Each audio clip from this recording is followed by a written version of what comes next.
नमस्कार।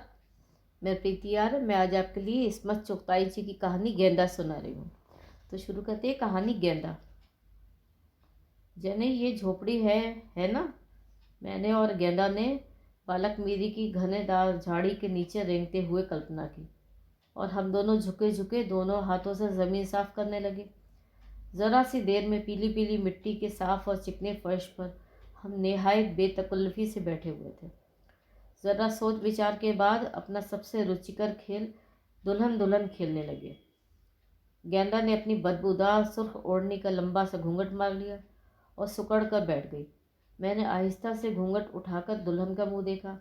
गेंदा का गोल मटोल चेहरा खून के एकदम दौड़ जाने की वजह से बीर बहुटी की तरह लाल हो रहा था। आंखों के पपोटे बेचैनी से फड़फड़ा रहे थे और वो बड़ी मुश्किल से हंसी को दबाए हुए थी। अब हम गेंदा भाई, अब हम, मैंने ईर्ष्या से तड़प कर कहा। आहा, भैया ने टहनियाँ हटाकर हमें देखते हुए कहा। गेंदा ने हड़बड़ाकर घूंघट फेंक दिया और सहम कर बैठ गई। हमारे दिल धक धक करने लगे। भैया क्या, किसी को भी मालूम हो जाता कि हम दुल्हन का खेल खेल रहे हैं तो निसंदेह हम पर मार पड़ती। ये रुचिकर खेल तो हम छुप कर ही खेला करते थे, न जाने क्यों। आ मैंने इटलाकर कहा, हम तो खेल रहे हैं। भैया शायद नेकी के दम में थे कि झुकते हुए वो खुद भी अंदर आ गए और उकड़े हुए बैठ गए, मगर थोड़ी देर में ही वे घबरा गए। कमबख्तो, यहाँ कैसे बैठी हो? उन्होंने एक टहनी से नाक बजाकर कहा। और गेंदा? उन्होंने उसके फूले हुए गाल में चुटकी लेकर कहा। और तू यहाँ बैठी है? कहता हूँ नन्ही से। गेंदा ने अपनी बड़ी बड़ी भूरी आंखें फाड़कर चारों तरफ देखा। अरे बाप रे!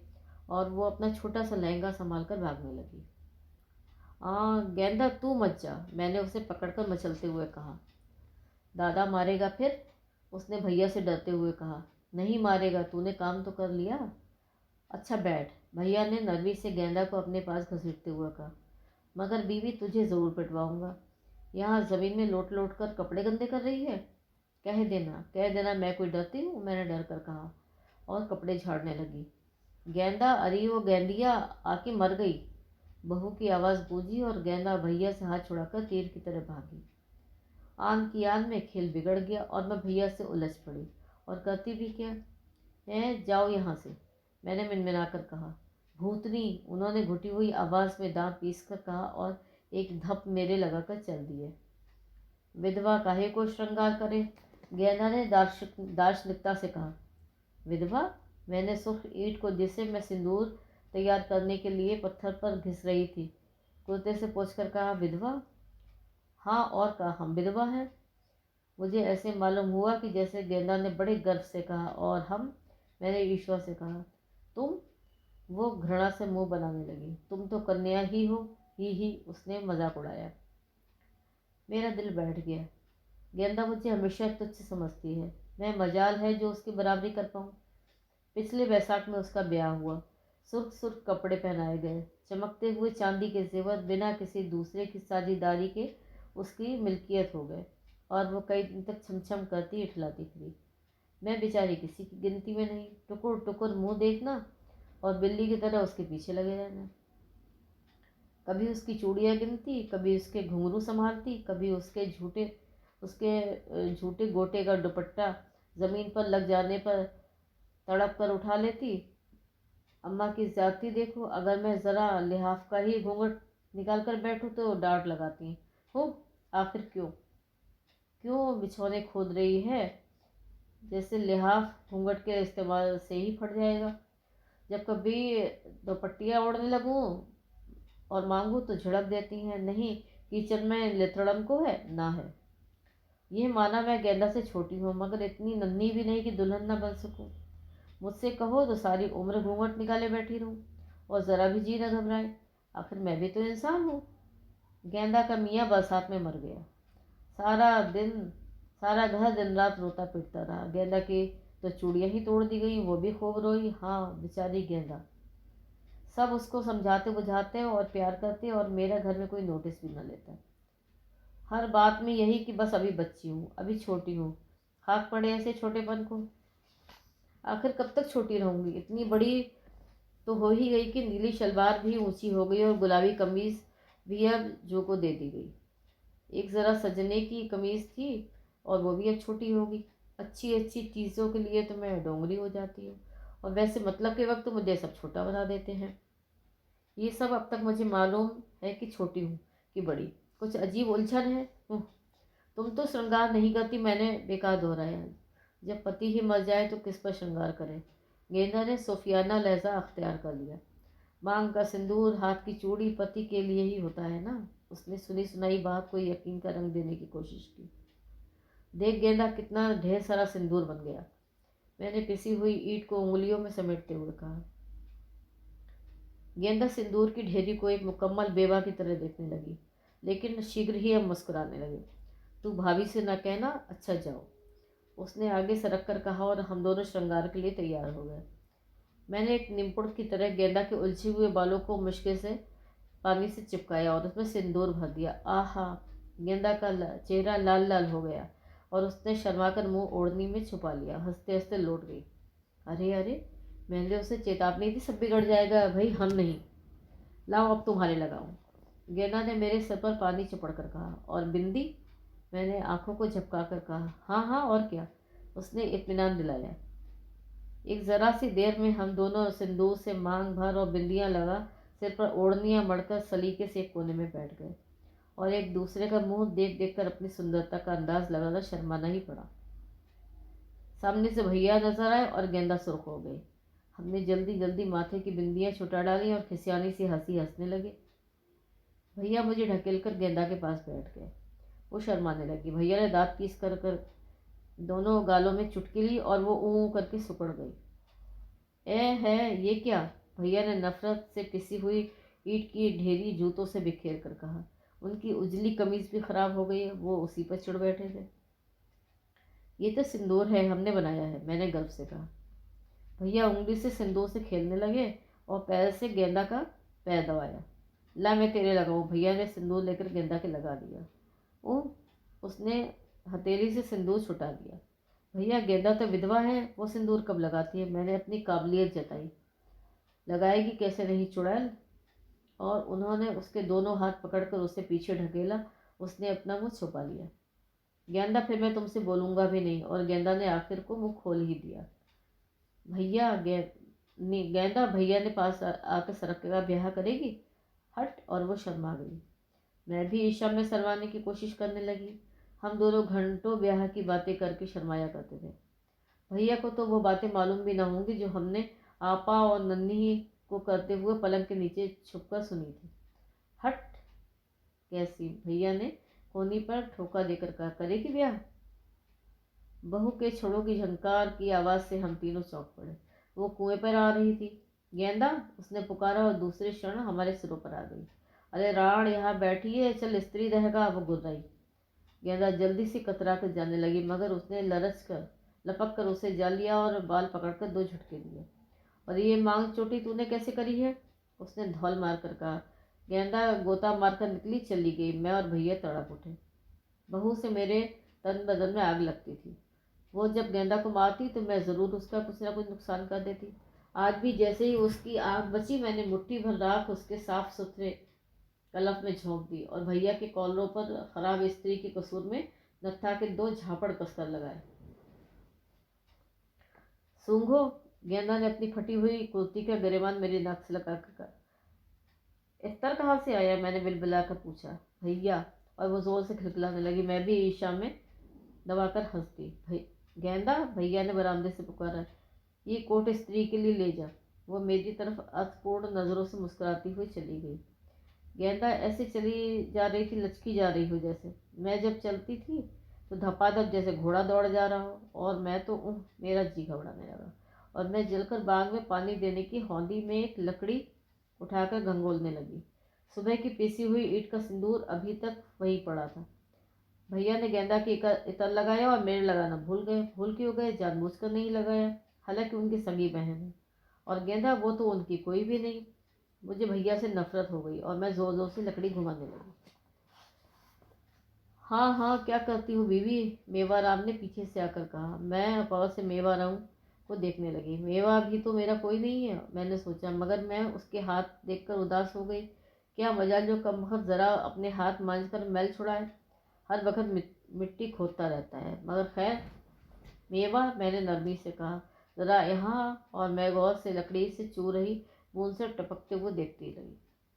क्या? वो लापरवाही से मुड़ा और टोपी आंखों पर सरकाकर गद्दी खुजलाने लगा। ये सिंदूर मेरे माथे पे लगा दे, मैंने हिम्मत भरे लहजे में हुक्म दिया। वो घे घे कर हंसने लगा और चला मुड़कर। सुन भाई, मैं तो मेवा ज़रा ठहरना, एक नए विचार के अधीन। मैंने कहा, क्या है बीवी जी? वो ज़रा मुड़कर बोला। मेवा ब्याह करेगा? मैंने धड़कते हुए दिल से पूछा। ब्याह? मेरा ब्याह तो हो गया।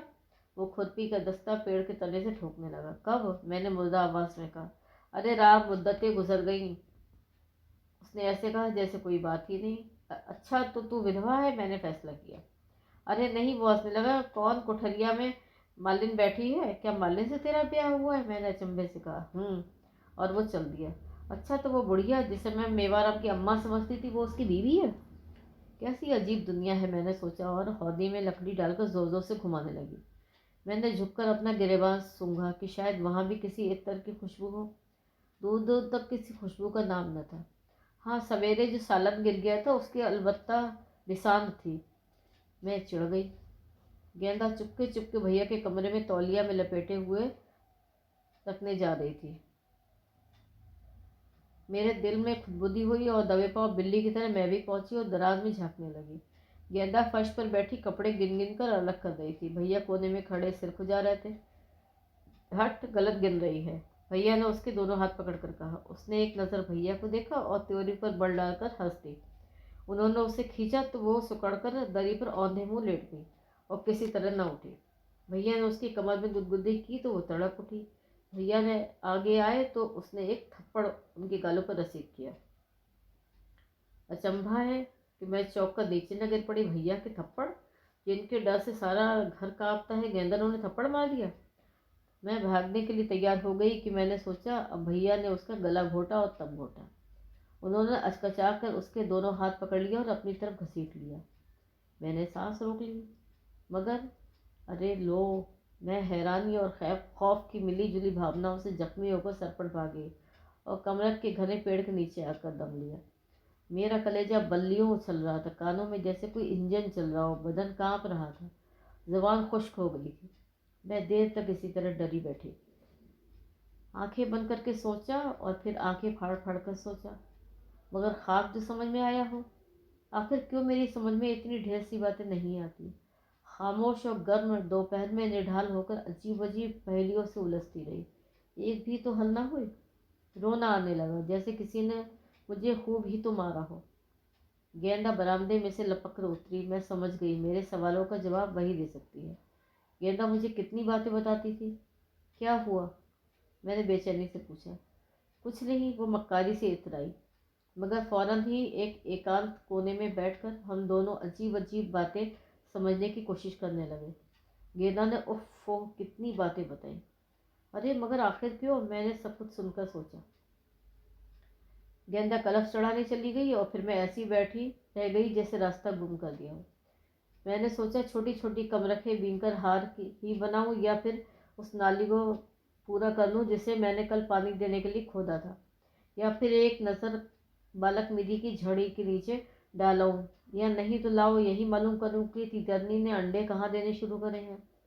मगर नहीं, मेरा दिल किसी बात में न लगा। न जाने क्यों हर खेल से मेरा जी उकता गया था और जी चाहता था चुपकी आंखें बंद किए हुए कोई सपना देखती रहूं, जिनमें कोई नन्ही मुन्नी दुल्हन हो, फिर उसी ख्याल की दुनिया में गुम हो जाऊं।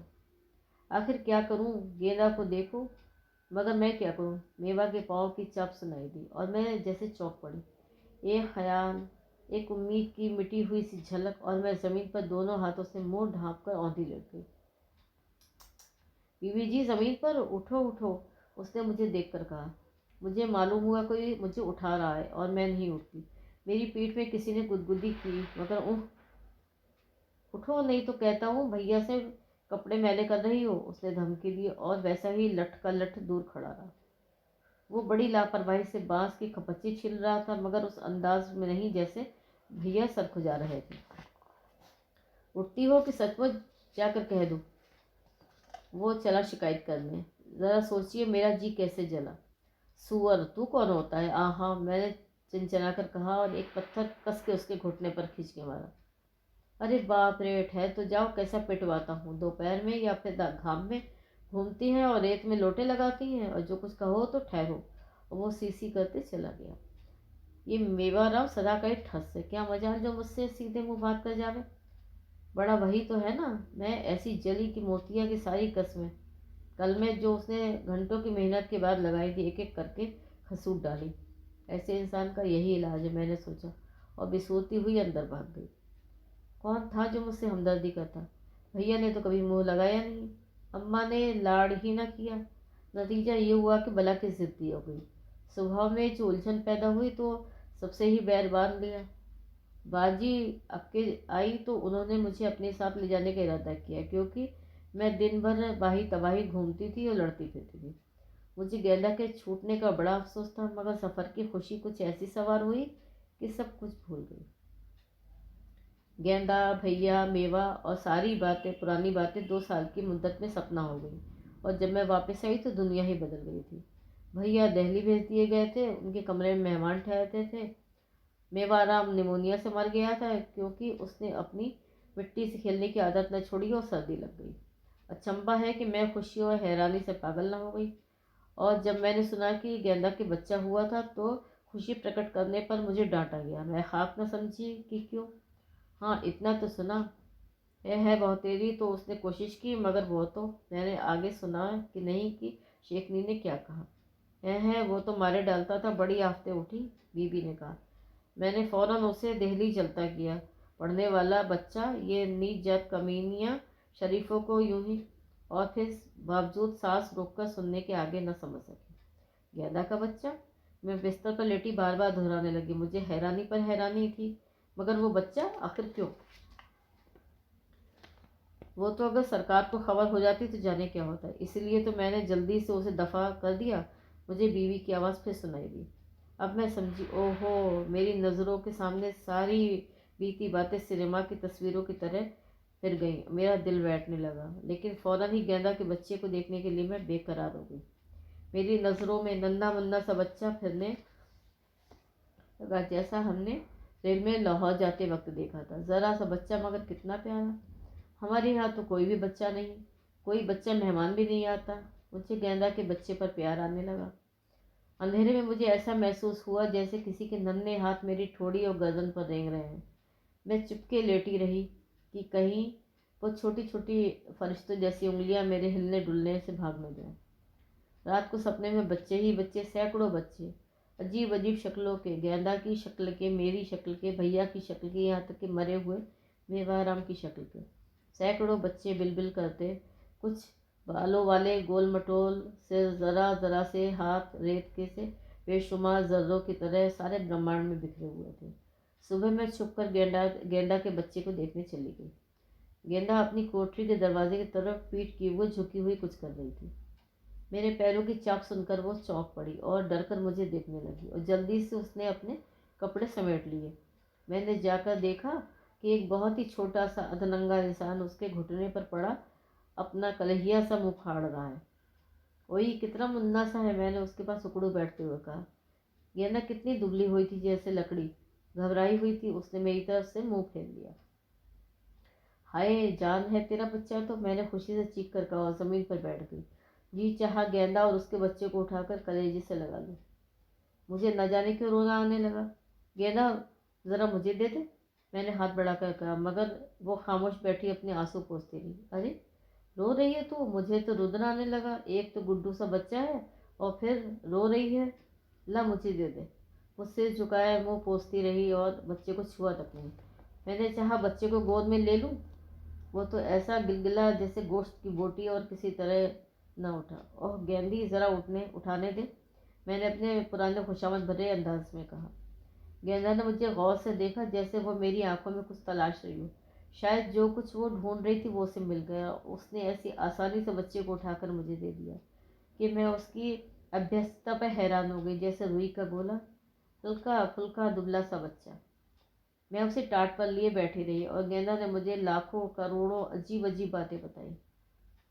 किस तरह वो महीनों मारी गई। 14-15 वर्ष की गेंदा खुद भी बहुत सी बातें नहीं समझती थी, मुझे कैसे बताती। हम दोनों क्यों, कैसे और अरे पर आकर रुक जाते। जब बहू का काला कलूटा बच्चा हुआ था जो कुछ दिनों बाद ही मर गया, तो कैसे गाने बजाने हुए थे। बहू को मनो घी और गुड़ ठुसाया गया था। अब जो गेंदा के इतना गोरा सा नन्हा सा लल्लू आया है तो कुछ भी नहीं। गेंदा पिटी और भूखी रखी गई और मरते मरते बची, तभी नन्हा सा लल्लू आया है। लल्लू के पास 2 ही कुत्ते थे। ठंड में मरा जाता था, रात भर रोता था। बहू से हर वक्त कोसती थी कि मर जाए तो छुट्टी हो जाए। गेंदा ने चुपके से लल्लू के पैर में काला डोरा भी बांधा था कि कहीं उसे नजर न लगे। उसने साफ साफ स्वीकार कर लिया था कि जहाँ लल्लू दुनिया भर में सबसे ज़्यादा प्यारा है, वहाँ मैं भी और भैया भी। भैया के नाम पर उसकी आंखें अपनी पुरानी रोशनी पर चमकने लगी और वो उनकी लगातार चर्चा करती रही। अब वो छुट्टियों में भी नहीं आते। हाँ, अब आएंगे। पार्सल मंसूरी चले गए थे, मैंने बच्चे की उंगलियां गिनते हुए कहा। तुम उन्हें चिट्ठी लिखोगी क्यों बीवी, उसने शौक से पूछा। हाँ हाँ, मैंने जोर से सिरे लाया। हाँ तो लिख देना, लल्लू तुम्हें बहुत बहुत सलाम करता है, बहुत ही याद करता है। अच्छा, मैंने कहा, हालांकि लल्लू चू करना भी न जानता था। और ये भी लिखना कि इसके लिए अब ये लाल बनियान लाए जैसे बसंती का छोरा पहने हैं।